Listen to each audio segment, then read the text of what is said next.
Good Shepherd Sermon, Thanksgiving, November 25th, 2015. Pastor Paul Tullberg. Good Shepherd Lutheran Church and School is located in Wisconsin Rapids, Wisconsin, in the United States. Our mission is simple and bold. We seek to grow in faith and knowledge of our Savior Jesus. We want to make Him known to others so that they too may share the joys that Jesus has won for them. Here's Pastor. Our next reading is from Luke chapter 17, starting with verse 11. Talks about the one.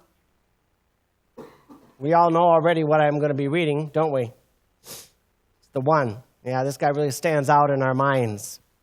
On Jesus' way to Jerusalem, Jesus traveled along the border between Samaria and Galilee, and as Jesus was going into a village, 10 men who had leprosy met him. They stood at a distance, and they called out in a loud voice, "Jesus, Master, have pity on us." When Jesus saw them, he said, "Go, show yourselves to the priests." And as they went, they were cleansed. One of them, when he saw he was healed, came back, praising God in a loud voice, and he threw himself at Jesus' feet and thanked him. And he was a Samaritan. Jesus asked,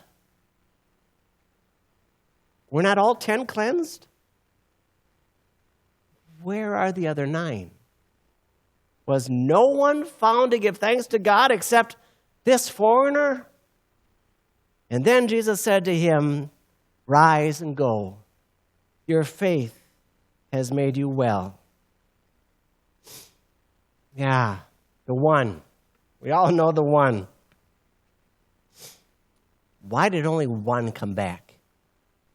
As I was preparing for this, I ran across a really interesting little article. Somebody had taken the time to put down what might have been some of the excuses that the other 9 would have said. Listen to this and see if, like me, you have found yourself, sadly, saying some of these same things. One waited to see if the cure was real. One waited to see if the cure would last. One said he would see Jesus later. One decided that he'd never ever had leprosy, just in his mind. One said he would have gotten well anyway, just left on his own. One gave the glory to the priests. One said, "Oh, well, Jesus didn't really do anything. I never touched him or didn't even speak to him." One said, "Jesus, any rabbi could have done it." One said, "I was already much improved." And then the one said these words. He threw himself at Jesus' feet and thanked him. He didn't care who was looking. He didn't care that Jesus was a Jew and he was a Samaritan. He didn't care about all the baggage and luggage of the whole culture that was behind him. He threw himself at the Lord's feet and said, "Thank you." Wow. There is a heart right in tune with God and His Word. The one. That's a neat one to be, isn't it? We don't know his name, but God knows him. Which leads me to tell you of another person. This guy, we know his name, and we actually know the time in which he lived, 1636. He lived in a place called Eilenberg, Germany. Eilenberg, Germany. And he lived during the time of the 30 Years' War. Not a good time to be. Eilenberg, Germany was a safe city, so that when people were butchering each other and there were peasants against kings and soldiers, and it's a terrible thing, they could go to this safe city and they wouldn't be attacked. Well, you can imagine how that would go. I take my family there, you take your families there. Pretty soon the people are packing in to this city. In this city was one pastor, Pastor Rinkert. Martin Rinkert. He had a very, very stressed ministry. While you have all these people packed in and they can't leave, otherwise they'll die. You had famine in there because there's no food around. 8,000 people died of famine or the plague. He would be burying people all the time. One of the people that he buried was his wife.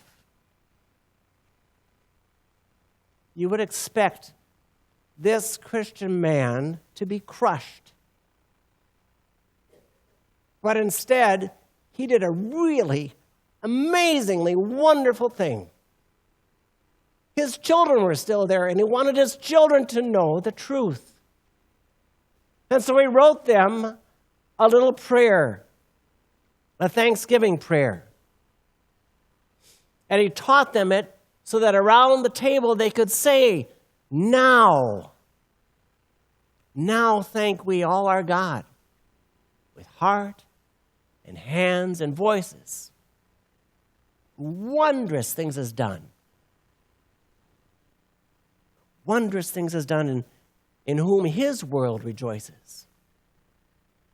Who from our mother's arms has brought us on our way with countless gifts of love, and still is ours today.